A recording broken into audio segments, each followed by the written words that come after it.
Hello, my name is Desmonde Bennett, and I'm a staff attorney with Wisconsin Judicare. Today, I'll be talking about the services that Wisconsin Judicare offers to Wisconsin residents, as well as some special rules that apply to Native Americans when working with public benefits like Medicaid or when working with Medicare. Wisconsin Judicare is a nonprofit law firm that was opened originally in 1966 in Madison. There have been several changes since then. And now Wisconsin Judicare is located in Wausau, where we serve the northern 33 counties in Wisconsin, as well as the 11 federally recognized tribes.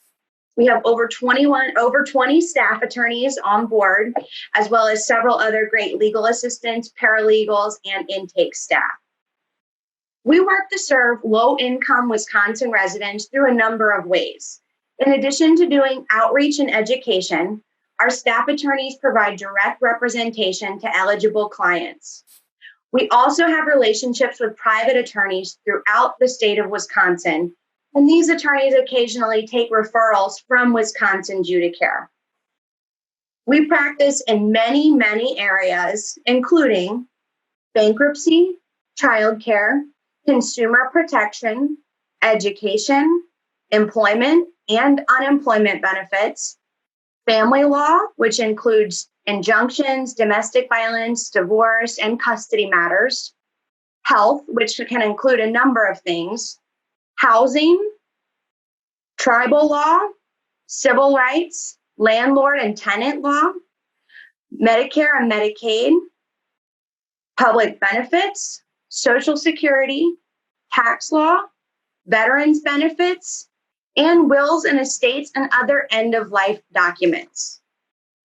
That's a really broad range of service areas. So let me tell you a little bit about the various programs that we offer here at Wisconsin Judicare. The first is our Indian Law Office. This is a group of attorneys that are funded specifically to work with Native Americans and are eligible to practice within the various tribal court systems throughout Wisconsin. We have several different projects that work with our Indian Law Office, often called the ILO. These include we have a program with Ho-Chunk, we have certain programs with Menominee, etc. To be eligible for services from our Indian Law Office, you do not necessarily have to be an enrolled tribal member. We'll get to Judicare applications in a minute, but I like to always encourage people to apply, even if you're not certain you'll be eligible. In addition to those projects, the Indian Law Office also offers the Wills Caravan, which is a one-time-a-year event where Wisconsin Judicare attorneys work with law students from throughout the country to provide wills, power of attorney for healthcare, power of attorney for finance, and other essential end-of-life documents. These are really important to making sure that there are no problems after somebody passes on when you take care of those in the beginning. Unfortunately, because of COVID-19, our 2020 Wills project, which usually takes place in March, was canceled. But we're looking at a number of creative ways to make sure we can serve everybody who is looking for those documents come 2021 when we start up that Wills Caravan process again. Our Indian Law Office also works with the Tribal Elder Benefit Specialists and the Tribal Disability Benefit Specialists. So if you have a question and you're not sure that your matter might be appropriate for Wisconsin Judicare, you can always call your local Elder Benefit Specialist or Disability Benefit Specialist and ask them a little bit about what's going on and whether this might be a good situation for you to apply. Our Indian Law Office also has the Native American Elders Outreach Project. And if you're one of the elders that attends the meal sites at your tribes, you might have seen us there set up with various flyers and brochures every couple of months there to answer your questions. Of course, we can't do that while the meal sites have been shut down for 2020. So we're doing different things like these virtual outreach presentations.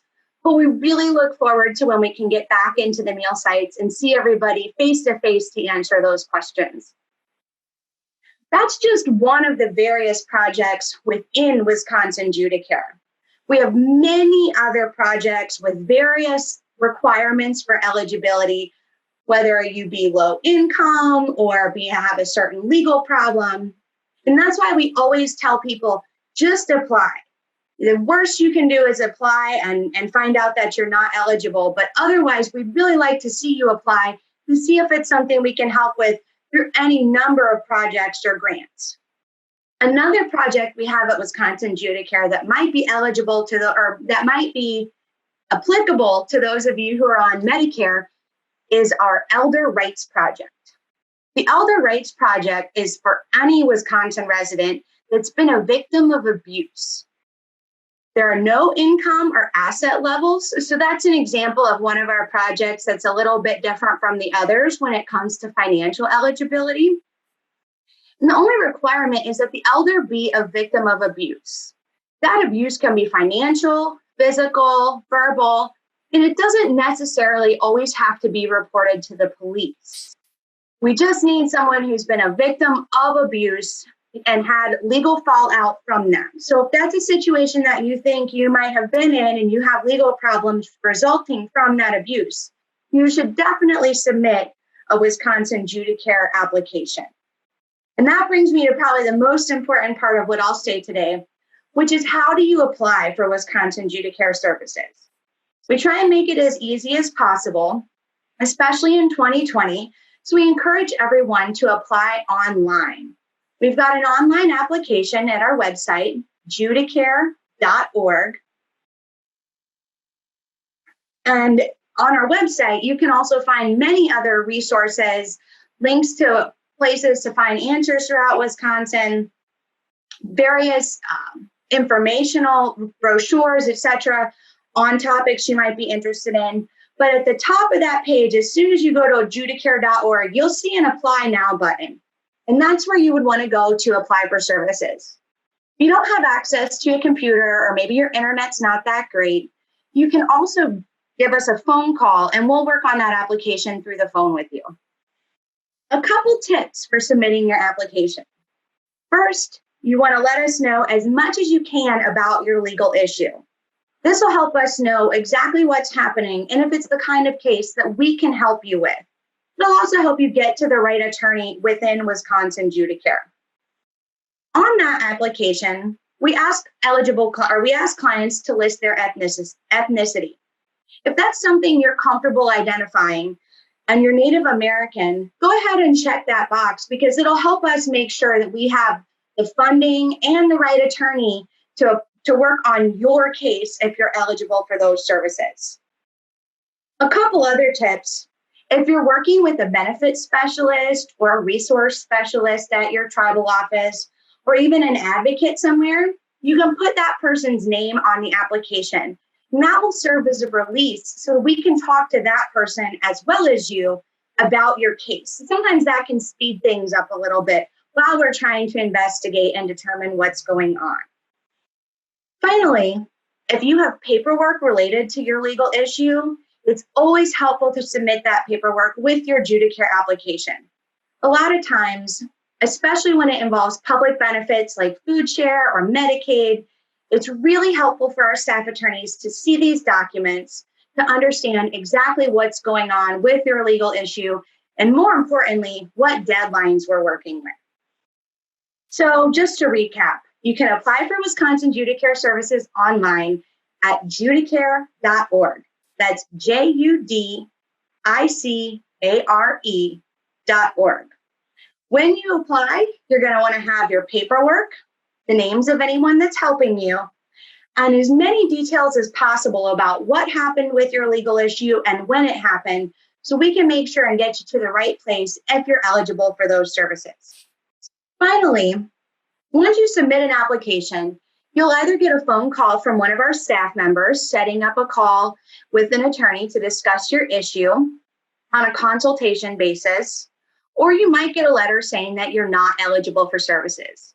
If you get that letter, make sure to read through the letter because that will explain why you were denied for services.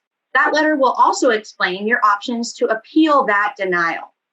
Many of these times we are required to initially deny a case, but then once an appeal is submitted, we're able to find a way to accept that case.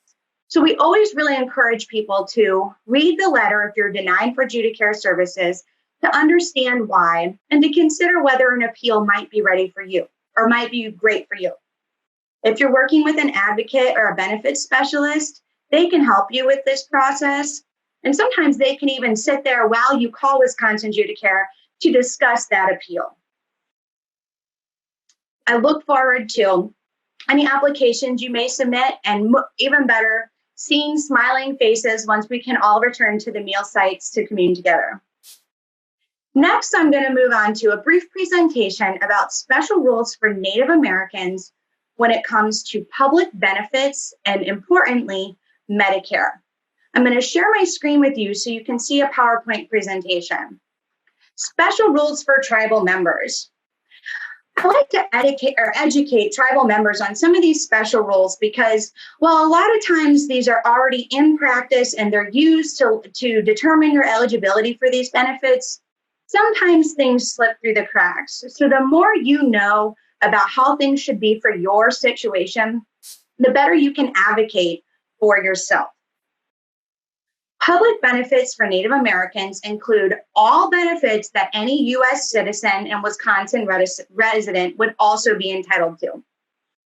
These benefits also include those that are unique to Native Americans, like Indian health services and special rules that are available under federal and state benefits. There are also benefits that are unique to each tribe within Wisconsin regarding general assistance, supplemental assistance, health insurance, per capita payments, etc. And those are not standard throughout each tribe in Wisconsin. So that's where your local benefits specialist can really be helpful and a great advocate for you, and knowing what benefits are available to members of your tribe in particular.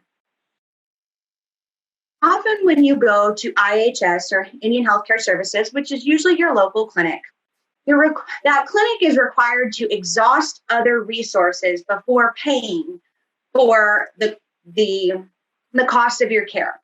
And this can mean marketplace insurance, often called Obamacare, Medicaid or Badger Care, Medicare, including Parts A, B, and D, veterans benefits, private health insurance, and other state programs.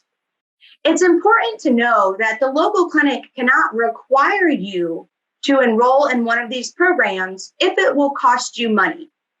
However, if that program will not cost you money, for example, sometimes there are Part D drug plans that won't cost the beneficiaries any money, they can require you to enroll in those programs that will not cost you any money because those help the clinic receive funding from those sources.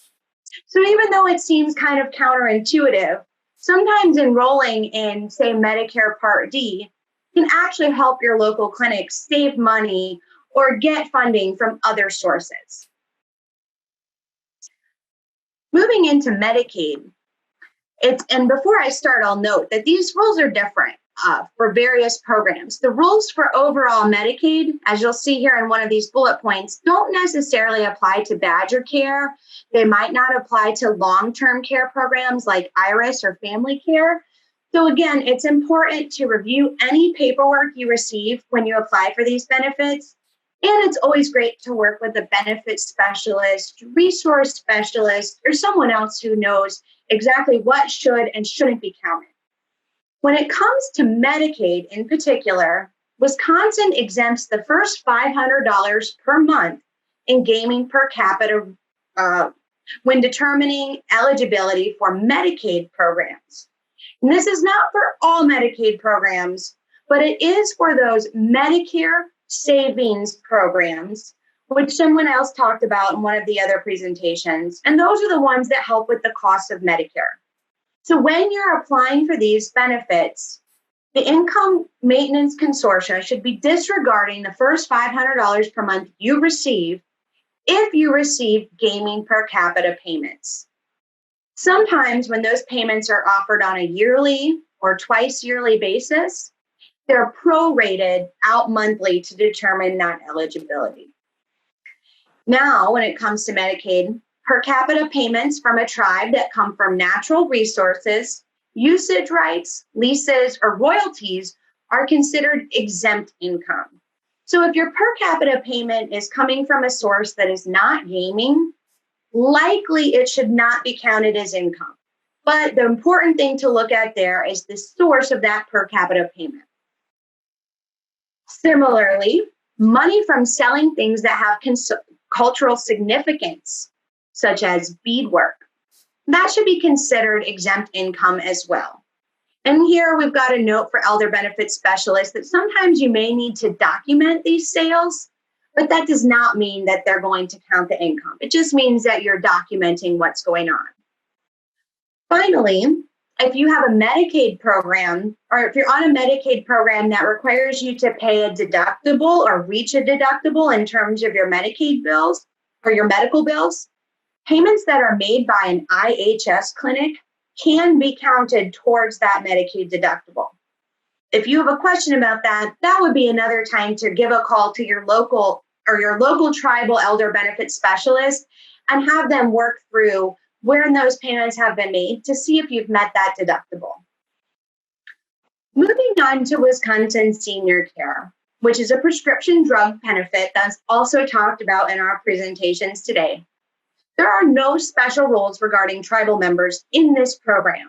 However, I bring it up in this presentation because it's an example of one of the ways members of tribes that are elders can receive this service and maybe help out their tribe or their clinic by being enrolled in SeniorCare and that money being paid to the clinic. It can also help with elders who have a higher income or do not live close to a reservation or tribal clinic. SeniorCare can be an excellent way to fill in that gap when it comes to prescription drugs. SeniorCare is also counted as creditable coverage for Medicare, which means that you won't be fined for not having Part D if you have SeniorCare. Now, that also applies to pharmacy services at your local clinic, but we'll get to that in a minute. Moving on to Medicare. Most tribal members are enrolled in Medicare programs. Part B premiums are often paid by the tribal member through a Social Security deduction. Some tribes pay for this Part B premium completely. Some tribes have programs where that's discounted, but often it is paid by the tribal member through that Social Security deduction after you've enrolled around your 65th birthday. Here's where I'm talking about some of this creditable coverage and how Medicare works with IHS. Oftentimes, tribal members do not enroll in Part D since they get their prescription drugs from an Indian health clinic for free. However, if you enroll in a Part D plan, this may help your local clinic because that clinic will receive payment through Part D for your prescriptions. So even though it might not be a benefit to you directly, sometimes enrolling in Part D can really help out your local clinic and your tribe by managing those prescription costs. And this is where I was saying that SeniorCare counts as creditable coverage for Part D, but so do your Indian health services. And this is important because if you don't enroll in Medicare Part D right after you turn 65, you may be eligible for a late enrollment penalty if you ever do need to enroll. However, if you can show that you have creditable coverage through your local clinic, then you can avoid this fee. One way to show that you have creditable coverage is to ask your Indian healthcare provider for a letter stating that. And if you don't know where to go for that, I would just call your local elder benefit specialist as well. Part D has premiums to enroll in those plans. However, for those that are low income, there is an extra help application. And this will help those Medicare beneficiaries who are enrolled with the cost of Part D. And again, this can help the clinic eventually get paid for the prescriptions they're providing you, even if you wouldn't be seeing those costs. When you apply for extra help, which is something your benefit specialist can help with, Social Security should not count certain resources and income, including trust property and the first $2,000 a year in income derived from trust property. However, unlike the Medicaid, where that first 500 is exempt, for Part D extra help, gaming per capita must be reported, and it is counted as other income. So you can see how these rules get a little tricky and why it's helpful to have someone like an advocate or a benefit specialist on your side, making sure that everything is checked off appropriately. Finally, moving on to SSI, there are a couple more special rules for Native Americans. In particular, when you are an enrolled member of a federally recognized tribe, these will be used to determine your eligibility for SSA or other federal programs. In that case, any interests in trust or restricted lands are not counted as resources or assets when seeing if you're eligible on an asset basis. Likewise, up to $2,000 of income from these same sources, trusts or restricted land, also not considered income. That means, for example, if you were to sell trust land back to the tribe, that income, the first $2,000 of it each year, should not be counted to your eligibility for SSI. Similarly, you can also disregard certain payments to specific Indian tribes and groups, such as co-bell PACE payments. And these are small, unique circumstances. So another good time to call someone and make sure, see if you're eligible for some of these special exemptions. And another example would be up to $2,000 distributed from Indian judgment funds should also be considered exempt. Finally, SSI should disregard per capita distributions of all funds held in trust, but this is limited to the first $2,000 each year. However, gaming per capita is not a protected source, even if it occurs on trust property. Therefore, all gaming per capita payments will count towards your income when it comes to SSI. This is a little different than Medicaid. So again, that's why it's helpful to have somebody knowledgeable on your side. Likewise, non-trust property held by tribal members is also generally a resource or asset and is not considered exempt. Finally, some people wonder, can I refuse that per capita payment so I can stay eligible for SSI or some of these other programs? And the answer is generally no. That is called deeming, and tribal members are usually not permitted to say no to that per capita payment so that they can stay eligible for one of these other programs. If you have questions about that, you can either ask your local benefits specialist, whether it's an elder benefits specialist or a disability benefits specialist, or you could go ahead and submit a Wisconsin Judicare application and see what we say with regard to that issue. It never hurts to be educated about what your rights are and what special income or assets should be counted and shouldn't be counted. You are your own best advocate, and the benefit specialists, resource specialists, and staff attorneys throughout the state of Wisconsin are here to serve you. But the first person who can make sure that you're advocating for everything to which you're entitled is you. So we look forward to hearing from you if you have any questions. Thank you.